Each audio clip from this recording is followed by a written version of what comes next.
Tuan-tuan dan puan-puan, syukur kita kehadirat Allah Subhanahu wa taala dengan limpahan kurniaan nikmat daripada Allah Subhanahu wa taala, maka dapat lagi kita bertemu pada malam ni. Dan insya-Allah tuan-tuan, malam ni kita akan ulang kaji sedikit berkait dengan hukum hakam puasa dan bersempena dengan bulan Syaban ni tuan-tuan. Kata ulama, persediaan yang kita perlu persiapkan sebelum sampai kepada Ramadan, antara persediaan yang penting adalah persediaan ilmu. Jadi tuan-tuan, mana ni bukan kita tak pernah belajar. Kalau tuan-tuan duduk di masjid, mungkin perkara ni diulang-ulang oleh ramai asatizah. Tapi tuan-tuan, kata sebahagian daripada pepatah Arab ni, kalimah ni tuan-tuan biasa didendangkan oleh jemaah-jemaah tabligh. Apa dia? At-tiqrar yufaqihul himar. Pengulangan tersebut bahkan boleh mencerdikkan himar sekalipun. Himar ni apa tuan-tuan? Keldai. Banyak kali diulang, maka kita akan lebih ingat. Sebab itulah tuan-tuan, pengulangan ni bukanlah suatu benda yang sia-sia, bahkan ianya pasti akan ada kebaikan pada diri kita. Jadi tuan-tuan, kita ulang sedikit sebanyak hukum hakam berkait dengan puasa. Cumanya tuan-tuan, kita tak sempatlah nak detailkan satu persatu. Cuma kita akan ulang perkara-perkara yang penting, dan kalau ada persoalan tuan-tuan boleh terus tanyakan. Sebab apa? Sebab supaya bila mana kita sampai pada bulan Ramadan, kita dah ada persiapan untuk kita berpuasa. Tuan-tuan, saya ambil rujukan daripada beberapa kitab. Yang pertama ni tuan-tuan, saya ambil semua rujukan bahasa Melayu. Ada bahasa Arab, cumanya saya ambil rujukan bahasa Melayu supaya tuan-tuan pun boleh cari dan juga tuan-tuan boleh baca sendirilah. Kalau tak faham kena tanyalah. Yang pertama tuan-tuan, fiqh puasa dan i'tikaf. Ini terjemahan daripada Al-Aham Mukhtasar Kitab At-Taqrirat Sadidah. Saya pernah bawa kitab Taqrirat Sadidah tuan-tuan di sini. Kemudian saya bawa, saya tukar kepada kitab Safinatun Najah. Ini adalah dia punya ringkasan. Dan tuan-tuan diterjemahkan oleh Ustaz Abu Usamah hafizahullahu ta'ala. Yang kedua tuan-tuan, kitab Soal Jawab fi Ibadah bab puasa, haji, korban dan akikah. Ini juga karangan Ustaz Abu Usamah hafizahullahu ta'ala. Dan yang ketiga tuan-tuan, Himpunan Hukum Hakam Puasa dan Masalah Berkaitan menurut pandangan mazhab Syafi'i. Ini karangan Al-Fadhil Ustaz Mahdi hafizahullahu ta'ala. Beliau ni adalah pensyarah Yuniza. Dan dua orang guru ni tuan-tuan adalah guru saya. Maksudnya kita belajar dengan dia secara online dan juga secara bersemuka. Dan kita ambil manfaat daripada ilmu mereka. Jadi tuan-tuan, kita tengok yang pertama, sekadar pengenalan tuan-tuan berkaitan dengan puasa. Kita ambil yang pertama, sejarah kefarduan puasa. Tuan-tuan, ulama tarikh ataupun ulama sirah menggariskan kepada kita tuan-tuan beberapa peristiwa yang berlaku ketika mana bulan Syaban.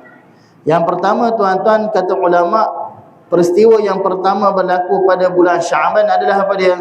Adalah peralihan kiblat. Yang pertama peristiwa yang berlaku ketika mana bulan Syaban adalah peralihan kiblat.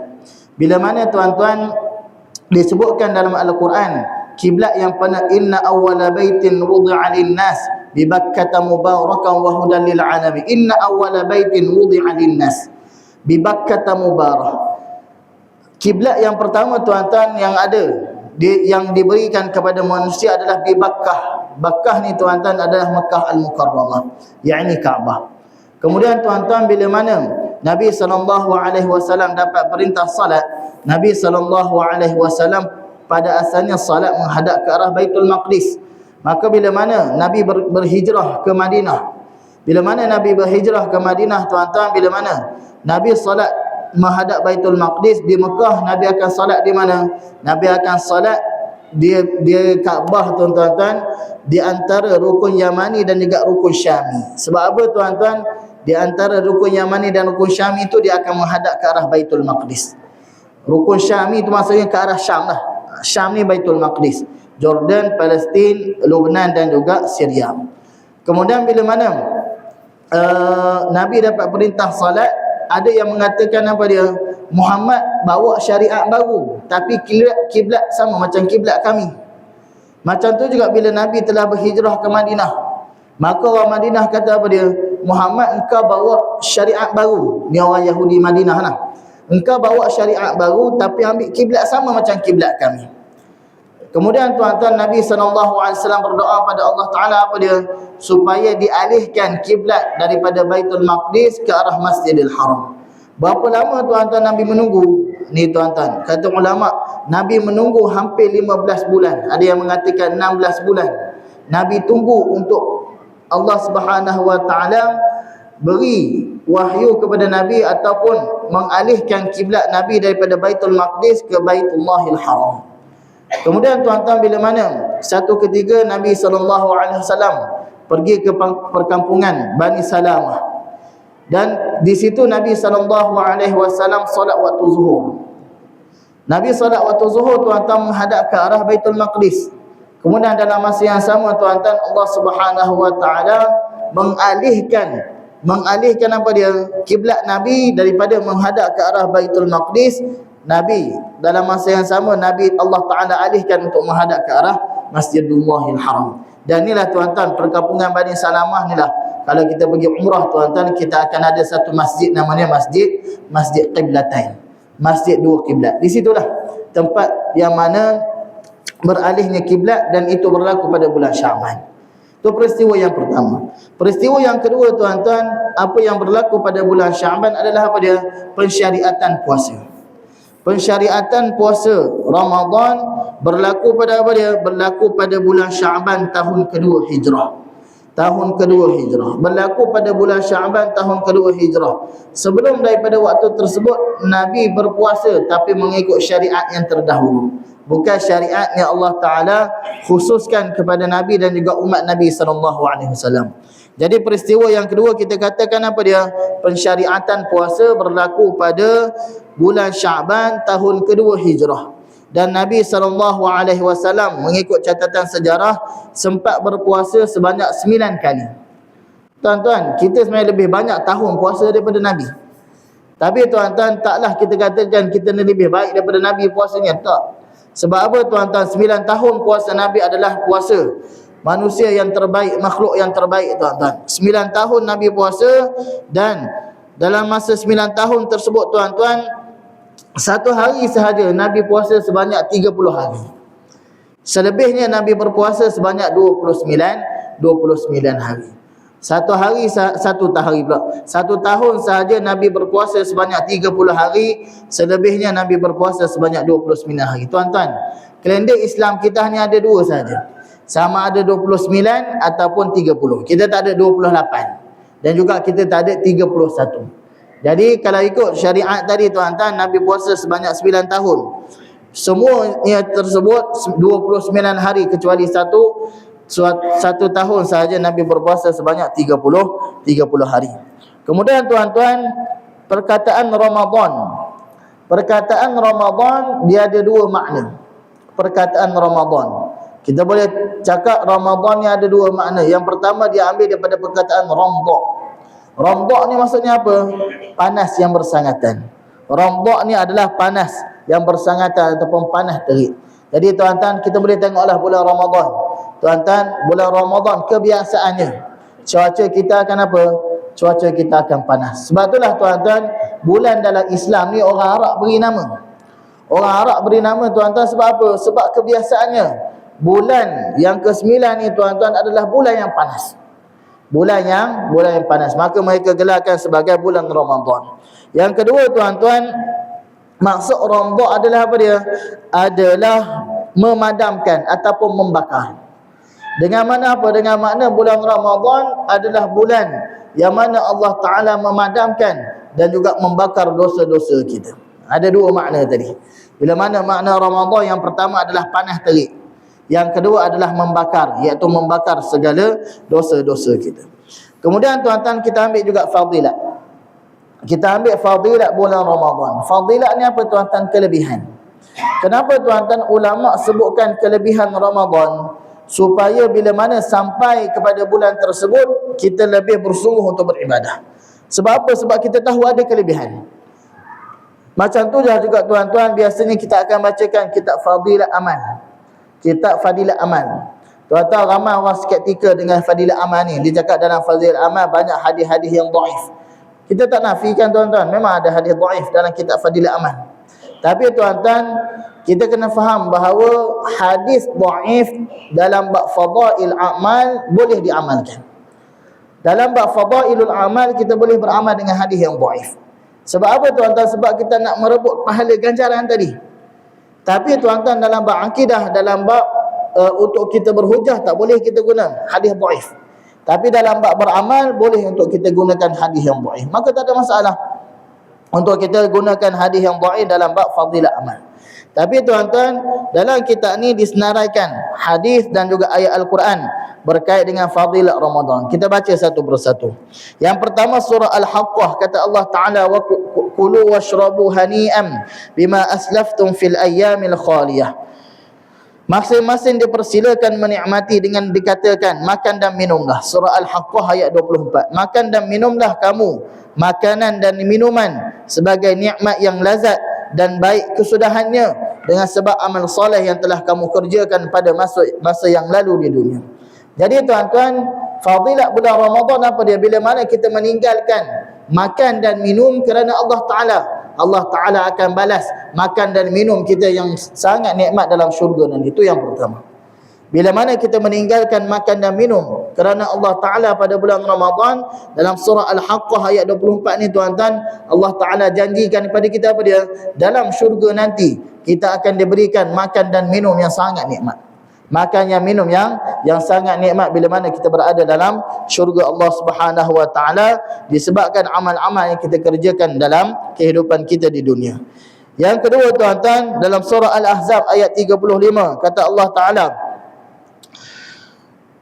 والصائمين والصائمات والحافظين فروجهم والحافظات والذاكرين الله كثيرا والذاكرات أعد الله لهم مغفرة وأجرا عظيما.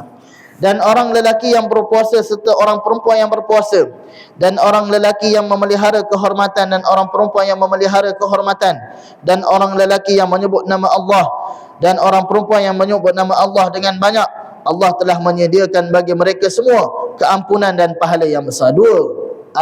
Dua perkara yang Allah Ta'ala janjikan dalam surah Al-Ahzab bagi orang yang puasa. Kita ambil ayat pertama tadi, was-saimina was-saimat, orang lelaki yang puasa dan orang yang perempuan yang puasa. Tuan-tuan, tengok akhir ayat tadi Allah Ta'ala sebut apa?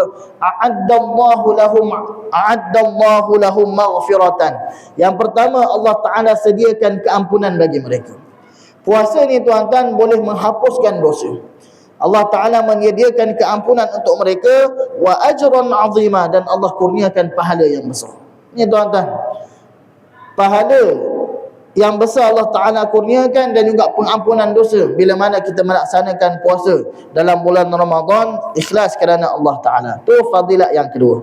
Fadilat yang pertama, Allah Ta'ala janjikan makan dan minum dalam syurga yang nikmat. Yang kedua tuan-tuan, Allah Ta'ala janjikan keampunan daripada dosa dan juga ganjaran yang besar dalam kita mengerjakan ibadah puasa tersebut. Kemudian dalam sebuah hadis riwayat Imam Malik dan Al-Bukhari, kata Nabi SAW dalam hadis kursi. Hadis kursi ni maksudnya firman Allah Ta'ala melalui kalam Nabi. Kullu hasanatin bi'ashrati amthaliha ila 700 dhi'fin.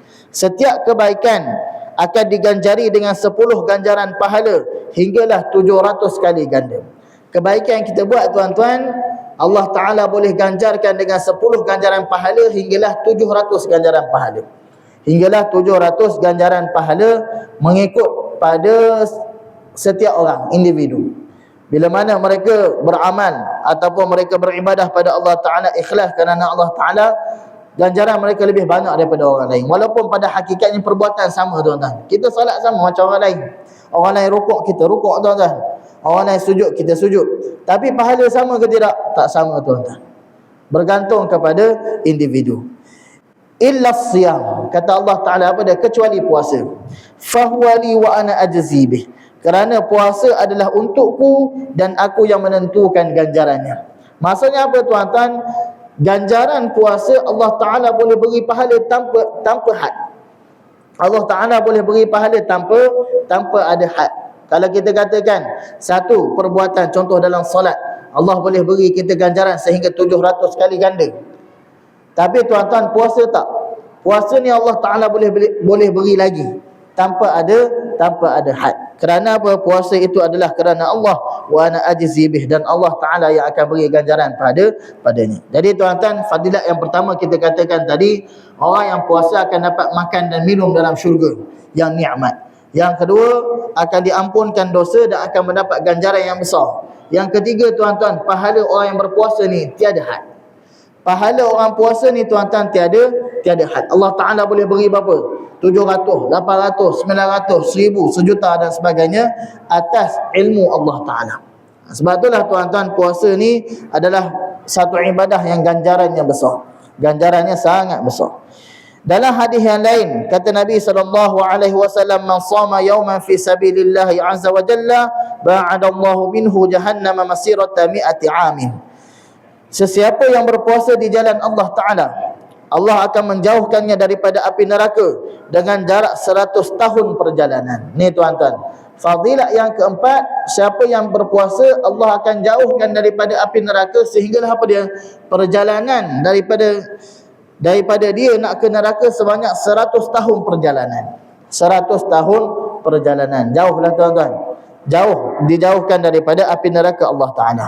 Kemudian dalam hadis yang lain, lis-sha'imi farhatani yafrahuhuma idza aftara fariha bi fitrih wa idza laqiya rabbahu 'azza wa jalla fariha bi shaumih.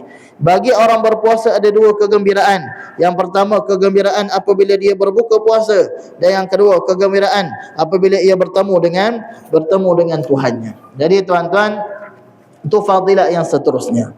Kemudian dalam hadis yang lain riwayat Ad-Dailami, kata Nabi SAW, sumtu sha'imi tasbihun. Diam orang berpuasa adalah tasbih. Kita diam tuan-tuan, kita puasa, kita duduk diam penat tuan-tuan, adalah tasbih. Wa naumuhu ibadatun. Tidur tuan-tuan adalah ibadah. Puasa tuan-tuan penat, kita rehat, betul tak? Kita nak rehat waktu siang, tapi tidur pun dapat pahala. Wa naumuhu ibadah wa du'ahu mustajabun, dan doa orang berpuasa dimustajabkan oleh Allah Subhanahu wa taala. Wa amaluhu mudha'af, dan amalannya dilipat kali ganda. Amalan wajib tuan-tuan Allah Taala lipat kali ganda. Amalan sunat Allah Taala beri pahala sebagaimana amalan wajib dan dilipat kali ganda lagi kan pahala amalan tersebut. Ni tuan-tuan pada bulan Ramadan. Ulama sebut ni tuan-tuan sebab apa? Nak galakkan kita tuan-tuan, supaya kita rasa gairah tuan-tuan, kita rasa seronok nak sampai pada bulan Ramadan tu kita buat ibadah. Yang ni yang kita nak galakkan tuan-tuan bila mana sampai pada bulan puasa, supaya apa dia? Supaya puasa kita tuan-tuan permulaan yang baik dan perakhirannya adalah perakhiran yang baik. Kita tengok sekarang ni tuan-tuan, bila permulaannya baik, kadang-kadang perakhiran dia tuan-tuan kita fikir nak raya dah. Kita tengok ramai tuan-tuan, malam pertama confirm tuan-tuan kena standby lah, moreh tu banyak sikit sebab apa? Penuh masjid.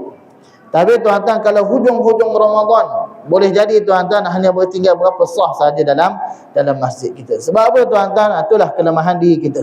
Bila mana awal Ramadan kita semangat, tapi bila sampai pertengahan, sampai penghujung, maka kita futur, kita hilang semangat tersebut. Tuan-tuan, kekalkan semangat tersebut dengan kita bacakan fadilat-fadilat ni sepanjang bulan Ramadan. Yang terakhir tuan-tuan, kita ambil daripada kitab ni pada as-siyamu junnah wa husnun hasinun minan nar. Puasa ini adalah perisai ataupun benteng, dan yang membenteng daripada api neraka Allah Subhanahu wa taala.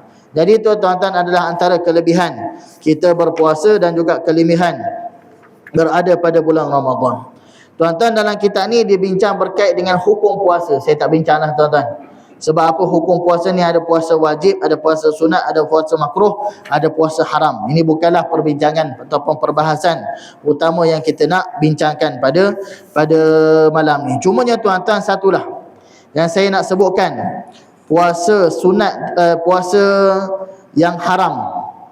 Puasa yang haram tuan-tuan, yang pertama, puasa yang haram adalah puasa sunat tanpa keizinan suami bagi orang perempuan lah.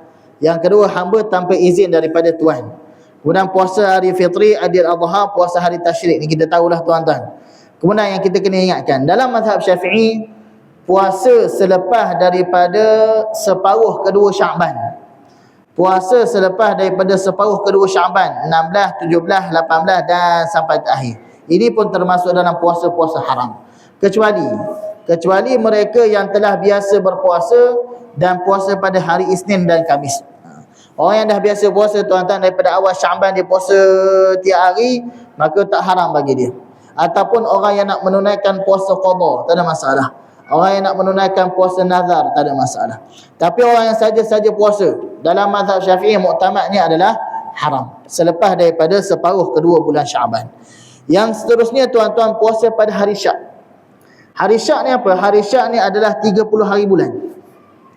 Bulan Syaban tuan-tuan, kadang-kadang dia ada 29, kadang-kadang ada 30. Bila mana hari 30 Syaban tersebut, dan pada waktu tersebut ada orang berkata-kata berkaitan dengan pencerapan anak bulan, ataupun ada orang yang bersaksi nampak anak bulan, tapi penyaksian dia tak boleh diterima sebab apa? Dia kanak-kanak ataupun dia perempuan. Dan pada waktu tersebut tuan-tuan, orang lain tak puasa, tapi hari tersebut adalah hari Syak. 30 Syaban. 30 Syaban ni tuan-tuan haram puasa, kecuali orang perempuan nak puasa qada lah. Orang perempuan nak puasa qada boleh. Sebab apa? Hari ini adalah hari Syak, antara wajib puasa ataupun tidak. Ini kita gelar sebagai hari Syak, 30 Syaban. Itu dua tadi tuan-tuan, iaitu puasa separuh akhir pada bulan Syaban dan juga puasa pada hari Syak. Dua-dua ni dalam pendapat muktamad dalam mazhab Syafi'i adalah haram berpuasa. Kemudian ni poin penting kita, syarat sah puasa. Syarat sah puasa dan juga syarat wajib puasa. Di sinilah tuan-tuan kita akan tengok nanti bagaimana seseorang tersebut, adakah pada waktu tersebut dia masih lagi sah puasa dia, ataupun dia masih lagi wajib puasa bagi diri dia ataupun tidak. Dalam wajib ataupun tidak, kalau dia tak wajib puasa, adakah dia kena qada ataupun tidak? Ini dalam perbahasan berkait dengan syarat wajib dan juga syarat sah puasa. Kemudian tuan-tuan kita akan tengok juga nanti rukun dan juga sunat, makruh dan juga perkara yang membatalkan puasa. Sebab apa? Benda ni yang kita akan tengok nanti dalam amal ibadah puasa kita tuan-tuan, nak tentukan sama ada puasa kita tadi sah ataupun tidak.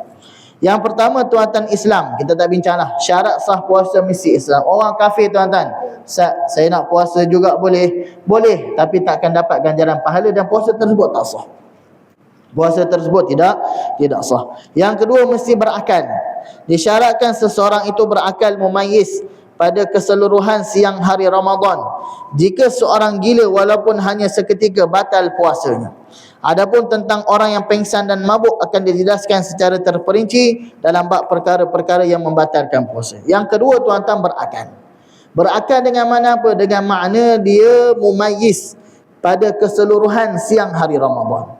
Kalaulah dalam waktu siang hari Ramadan tuan-tuan ada keadaan dia gila, tuan-tuan, ni pun persoalan yang kita boleh katakan apa dia, hukum orang tua yang dah nyanyuk. Ni pun banyak ditanya tuan-tuan.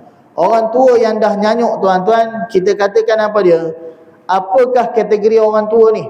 Orang yang nyanyuk ni tuan-tuan, adakah kategori gila ataupun kategori pengsan dan sebagainya?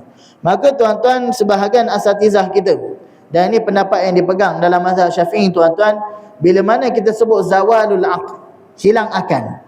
Orang nyanyuk ni tuan-tuan, kadang-kadang apa dia tak tahu apa benda dia buat. Antara dulu atuk saudara lah tuan-tuan, pangkat dengan saya, kita ni buat majlis dekat rumah. Kita buat majlis kenduri dekat rumah tuan-tuan. Kemudian sedar-sedar atuk dah hilang. Puas cari, tak tahu pergi ke mana. Cari cerita sampai ke bandar tuan-tuan, lalah ada dekat stesen Bah Temeloh. Cakap nak balik rumah dia, padahal duduk dekat rumah anak tadi. Cakap apa dia, nak balik ke rumah dia, pergi ke stesen Bah Temeloh. Boleh sampai ke sana, tak tahu dah jalan balik tuan-tuan. Sebab apa tuan-tuan? Sebab nyanyuk. Bila nyanyuk dia tuan-tuan, zawalul aql, dia sama hukum macam apa? Sama hukum macam gila. Kita bukan cakap gila tuan-tuan, tak. Nyanyuk ni bila mana dia dah hilang akal, walaupun lepas daripada waktu tersebut dia kembali waras, tapi puasa dia pada hari tersebut apa dia? Terbatal. Puasa dia pada hari tersebut terbatal. Sebab apa? Dia nyanyuk ataupun dia hilang akal walaupun seketika pada siang hari Ramadan. Ini kena perhati. Contoh mak ayah kita tuan-tuan, ada mak ayah lagi yang mana keadaan dia dah tak berapa sihat. Kadang-kadang dia ingat solat pun tuan-tuan kadang-kadang 5 rakaat, 6 rakaat, 7 rakaat. Tuan-tuan tak payah paksalah dia puasa. Kalau dia makan setiap hari pun tuan-tuan bagi je dia makan. Sebab apa? Orang macam ni dia dah tak waras. Bukan dia tak waras, saya cakap dia gila tuan-tuan. Kadang-kadang dia ingat, kadang-kadang dia tak ingat. Bila kadang-kadang ni tuan-tuan kita katakan apa dia, orang ni dah tak wajib dah puasa. Dah tak wajib dah puasa bagi diri dia. Itu yang kedua. Yang ketiga, bersih daripada haid dan nifas, iaitu orang perempuan dalam keadaan sampai pada bulan Ramadan dia suci daripada haid dan juga nifas. Tuan-tuan, ada satu ta'liq Ustaz Abu Usamah hafizahullah taala dituliskan, tidak berdosa dan tidak disengajakan, jika tidak disengajakan dan tidak diwajibkan qada untuknya. Tadi bagi siapa tuan-tuan? Bagi orang gila tadi. Orang gila tuan-tuan ataupun yang seumpama dengannya. Kalau dia tak puasa tuan-tuan, dia tak perlu untuk qada puasa dia. Sebab apa? Dia tak wajib pun puasa. Jadi kalaulah dia gila walaupun sebentar tuan-tuan, dan lepas daripada waktu tersebut dia memang, kita katakan apa dia memang kadang-kadang waras, kadang-kadang tak waras dan sebagainya, maka tuan-tuan dia ni tak perlu untuk digantikan puasa, tak perlu untuk qada. Kemudian mengetahui tentang hari yang dibenarkan berpuasa. Kita tahulah hari-hari yang diwajibkan untuk berpuasa tersebut. Dalam kitab yang lain tuan-tuan disebutkan ma'rifatul tarafayn nahar. Kita tahu masuk waktu siang, iaitu permulaan waktu subuh dan juga pengakhiran waktu maghrib, pengakhiran waktu asar. Sebab apa tuan-tuan? Kita bagi satu contoh. Kenapa kita kena tahu masuk waktu subuh dan juga masuk waktu maghrib tersebut? Tuan-tuan, saya bagi satu situasi. Ni waktu kami muzakarah dulu tuan-tuan, dengan guru kami, dia bagi contoh macam ni. Dan ini berlaku pada kawan saya juga. Ingat tu gelak sekejap tuan-tuan. Berlaku juga pada kawan kami. Macam mana tuan-tuan? Bila mana kita sahur, kita beranggapan bahawa apa dia, dalam keadaan kita sahur tersebut, kita beranggapan bahawa subuh masih lagi belum masuk. Katakan tuan-tuan kita tengok jam, subuh sekarang ni lewat tuan-tuan 6.20, 6 berapa? 6.15, 6.20 melampau Ustaz. 6.15. Sebab apa tuan-tuan? Kita solat 6.30 biasanya kan. 6.15 subuh. Kita tengok jam macam baru 5.15. Bangun tidur tuan-tuan, tengok jam 5.15. Kita makan. Tengah-tengah kita makan tu tuan-tuan, tiba-tiba dengar masjid orang iqamah dah. Orang dah qamat dah tuan-tuan. Maksudnya apa? Maksudnya kita makan tadi dalam waktu dah masuk subuh walaupun kita tak sengaja. Tuan-tuan, apa hukum puasa dia tadi? Puasa dia tadi pada hari tersebut apa dia? Puasa dia pada hari tersebut terbatal. Sebab apa? Sebab dia tak ada syarat sah tadi. Dia tak tahu masuk waktu siang. Maksudnya dia tak tahu masuk waktu subuh tadi. Maka puasa pada hari tersebut terbatal. Dia tak wajib, tak boleh puasa. Bukan tak wajib, tak boleh puasa. Dan dia kena qada puasa dia tadi, tetapi dia tak berdosa. Sebab dia buat dalam keadaan tak sengaja. Cuma dia kena imsak. Wajib bagi dia imsak. Walaupun dia tak puasa tuan-tuan, wajib bagi dia menahan diri daripada makan. Tuan-tuan, orang yang tak puasa ni ada beberapa kategori. Yang pertama, dia tak puasa tuan-tuan, dia tak wajib imsak. Contohnya apa tuan-tuan? Orang perempuan dalam keadaan haid, nifas dan sebagainya. Ataupun orang sakit, ataupun orang musafir. Dia tak wajib imsak, tak wajib tahan diri. Yang kedua tuan-tuan, orang yang tak berpuasa dan tapi dia wajib imsak. Kalau dia makan juga berdosa. Mana kategori dia orang tadilah? Orang yang tersilap tuan-tuan mengatakan belum masuk waktu subuh, kemudian dia makan, ternyata benar telah masuk waktu subuh, maka bagi dia wajib imsak. Wajib imsak maksudnya tak boleh makan, tak boleh minum, tapi dia dikira sebagai orang yang tidak berpuasa. Yang ketiga tuan-tuan, orang yang berpuasa maka dia tak wajib untuk imsak. Yang kita katakanlah tadi ada dua kategori, orang yang wajib imsak dan orang yang tidak wajib imsak. Kemudian tuan-tuan, dia kena tahu juga masuk waktu maghrib. Ni banyak berlaku tuan-tuan. Boleh kata tiap tahun kita dengar berita kan. Bila tersilap azan, contohnya. Bila tersilap azan dan sebagainya. Jadi tuan-tuan, bila mana? Contoh tuan-tuan, kita katakan maghrib masuk 7.26. Bila waktu hari tu tuan-tuan dia mungkin tidur lepas asar. Contohlah. Dia tidur lepas asar, dia bangun, dia tergesa-gesa pergi masjid tuan-tuan. 7.20 dia dah azan dah. Sebab dia ingat dia dah lambat orang nak buka puasa. 7.20 dia dah azan tuan-tuan. Orang lain dia tak pasti. Bukan ke 7.20 nak azan. Tapi bila ada azan dah ni, makan je lah. Makan tuan-tuan. Apa berlaku pada orang yang makan tadi tuan-tuan? Semua batal puasa. Semua batal puasa tapi tak berdosa. Tuan-tuan kena faham, batal puasa, berdosa ni benda berbeza. Semua batal puasa tadi, tapi dia tidak berdosa sebab apa? Dia buat dalam keadaan tidak sengaja dan dia perlu qada balik puasa dia. Dia perlu qada balik puasa dia. Ini tuan-tuan banyak berlaku kadang-kadang. Kampung bila azan awal lah apa dan sebagainya. Sebab itulah tuan-tuan, sebelum bulan puasa kita kena agah betul kita punya jam ni. Sebab apa tuan-tuan? Kadang-kadang sebahagian daripada masjid dia tak ejah betul jam tu tuan-tuan, kadang-kadang jam tu cepat sikit. Ataupun kalau lambat sikit, tak apa tuan-tuan, hati-hatilah. Tapi kalau jam tu cepat sikit tuan-tuan, maka pada waktu tersebut dia dibolehkan ataupun waktu tersebut dia tak adalah tersilap dalam menentukan waktu berbuka ataupun waktu bersahur. Kemudian tuan-tuan, bagi diri kita lah, bukan bagi Bilal tadi. Bagi diri kita tuan-tuan, yang mana bila mendengar azan, ni kata ulama, bila mana kita dengar azan, kita rasakan bahawa awal azan ni, adakah bagi diri kita tuan-tuan kita ikut azan tadi ataupun kita tunggu sekejap? Bagi diri kita tuan-tuan, kalau kita ada syak tentang masuk waktu berbuka ataupun sahur, maka kita ihtiyat tuan-tuan adalah kita tunggu. Ihtiyat kita tuan-tuan, kita tunggu. Contoh tuan-tuan, kita dengar azan, macam bila ni azan, macam suara lain. Contoh tuan-tuan, boleh jadi bukan bila azan, orang lain masuk masjid, tiba-tiba dia azan tuan-tuan. Pernah berlaku tuan kat kampung kami, tiba-tiba orang azan, mujurlah dia azan waktu tu pukul 6 tuan-tuan. Tak tahulah kalau ada orang buka juga kan. Sebab apa tuan-tuan? Orang gila masuk masjid. Ni cerita betul lah ni. Orang gila masuk masjid, dia pergi azan. Kalau orang dia tengok pukul 6, bagus bila azan ni pukul 6, kami bukalah pukul 6 ni, tak tahulah tuan-tuan. Tapi boleh jadi benda tu berlaku. Maka bila mana dia tengok tuan-tuan, tengok waktu azan ni, dari macam bila hari ni awal sikit azan gayanya, nak tengok azan ke nak tunggu keyakinan dia? Tunggu keyakinan. Maksudnya apa tuan-tuan? Ihtiyat, jangan berbuka lagi. Ataupun waktu sahur pun sama. Dah masuk subuh ke tak ni? Ihtiyat tuan-tuan apa dia? Jangan makan dah. Jangan makan dah. Sebab apa? Ihtiyat itu adalah lebih utama. Kita berhati-hati adalah lebih utama. Macam juga waktu solat tuan-tuan. Ada kadang-kadang tuan-tuan kita dengar masjid sini dah azan, masjid sana tak azan lagi. Kemudian kita nak solat awal tuan-tuan. Nak solat awal. Adakah dalam keadaan diri kita ni tuan-tuan, kita sanksi mana satu masjid azan betul ni?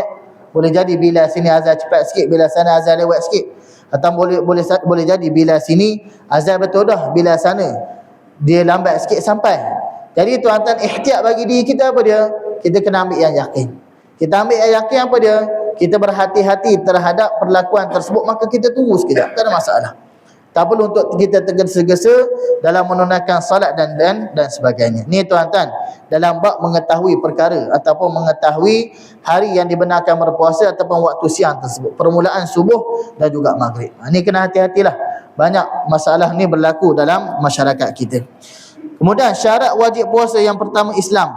Saya lajulah tuan-tuan. Yang kedua mukallaf. Mukallaf ni tuan-tuan ada beberapa syarat. Yang pertama, mukallaf mestilah orang yang baligh. Budak-budak tuan-tuan tak wajib puasa lagi. Yang kedua, dia adalah seorang yang berakal. Yang pertama Islam, yang kedua berakal, yang ketiga baligh. Yang keempat tuan-tuan, mestilah bulughud dakwah. Mestilah dia ni sampai dakwah pada diri dia. Kalau dia duduk dalam negara kafir tuan-tuan, dia masuk Islam, tapi dia tak tahu apa itu puasa, dia tak tahu apa itu kewajipan puasa, maka bagi dia kalau dia tak puasa pun tuan-tuan tak wajib lagi bagi dia, walaupun dia Islam. Sahabat kami tuan-tuan, ada satu tempat, kawan kami di Jordan tersebut, dia duduk di daerah dalam Syria. Syria ni tuan-tuan kita tahu bukan negara Islam, tahu tak? Ada satu tempat tu tuan-tuan, nama dia Shishan. Mereka ni tuan-tuan ibarat satu kampung perkampungan Islam, tapi duduk jauh dalam kampung. Bila mana sahabat kami tuan-tuan, salah seorang nama dia Azamat, nama dia Abdul Rahman. Dia ni masuk Islam tuan-tuan, tapi dia tak belajar apa-apa kat kampung dia. Last sekali dia pergi hijrah ke Jordan, dia ambil basic bahasa Arab daripada awal. Umur dia dah tua tuan-tuan, 30 lebih dah banding dengan umur kami waktu tu. Tapi tuan-tuan, dia mula daripada awal, dia cerita pada kami tuan-tuan apa dia, kalau dekat kampung orang tak boleh masuk, ulama-ulama tak boleh masuk ke sana. Sebab apa? Ada kekangan daripada pemerintah. Dan orang macam ni tuan-tuan, kita katakan apa dia? Kita katakan kalau dia tak laksanakan kewajipan, maka dia tak dikira sebagai mukallaf. Tak wajib pun bagi dia, walaupun dia Islam. Sebab apa? Tak sampai dakwah. Yang kelima tuan-tuan, syarat mukallaf apa dia? Mestilah salamatul hawas, mestilah sejahtera dia punya panca indera. Dengan makna apa dia? Dia tak buta dan dia tak pekak dalam masa yang sama. Kalau dia buta dan dia pekak dalam masa yang sama tuan-tuan, dia tak ada alat untuk dia belajar, maka pada waktu tersebut tak wajib bagi dia untuk berpuasa. Yang seterusnya tuan-tuan, yang ketiga adalah berkemampuan. Ada dua keadaan, berkemampuan dari sudut fizik dan berkemampuan dari sudut syarak. Dari sudut fizik tuan-tuan apa dia? Dia boleh berpuasa. Kalau orang tuan-tuan, doktor cakap apa dia? Encik, kalau encik puasa, gastrik encik ni akan makin teruk, maka tuan-tuan, orang macam ni tak wajib bagi dia puasa. Tak wajib bagi dia puasa. Dan memang kalau dia tak boleh nak ganti puasa tuan-tuan, dia hanya perlu untuk apa? Bayar fidyah sahaja. Sama juga tuan-tuan macam orang-orang yang lain. Kalaulah keadaan dia, kemampuan dia, fizikal dia tak mampu untuk puasa, orang yang bekerja kuat tuan-tuan, orang yang kerja kuat sehingga kan apa dia? Dia memang kalau dia puasa akan bawa mudarat pada diri dia. Maka pada waktu tersebut kita katakan apa dia? Kita katakan orang yang macam ni tak wajib berpuasa pada keadaan tersebut. Sama juga dalam situasi-situasi yang lain lah. Disebabkan terlalu tua ataupun orang yang sakit yang tiada harapan nak sembuh dan sebagainya. Yang kedua dari sudut syarak tuan-tuan, apa dia? Orang perempuan lah, ada kekangan dari sudut darah yang keluar kepada mereka. Kemudian syarat wajib yang keempat adalah sihat. Tidak wajib puasa bagi orang yang sakit. Kemudian bermukim, tidak wajib berpuasa bagi orang yang musafir. Orang musafir tuan-tuan nak balik kampung. Balik mana Ustaz? Balik Sabah. Balik Sabah tuan-tuan, perjalanan nak balik ke Sabah tersebut mungkin lama, dan bahkan lebih daripada 81 km, 82 km. Kita katakan dalam perjalanan tersebut ia boleh berbuka puasa, tapi dia kena qada semula. Kemudian kita tengok tuan-tuan perkara sunat dalam puasa tuan-tuan. Kita nak laju tuan-tuan. Perkara sunat dalam puasa, yang pertama ta'jilul fitr, menyegerakan berbuka. Yang kedua tuan-tuan bersahur. Sahur ni tuan-tuan bukan pukul 12 baru sahur, tak. Sahur ni tuan-tuan kita bahagikan malam kepada dua. Bahagikan malam kepada separuh kedua malam tersebut barulah dikategorikan sebagai sahur. Kalau tuan-tuan makan murih, inilah sahur kau esok. Bukan tuan-tuan, bukan. Kalau tuan-tuan makan murih tu tak lebih lagi daripada separuh malam. Maka kita katakan apa tuan-tuan? Sahur tersebut bermula daripada separuh malam. Sahur pula tuan-tuan apa dia? Sunat kita lewatkan sahur.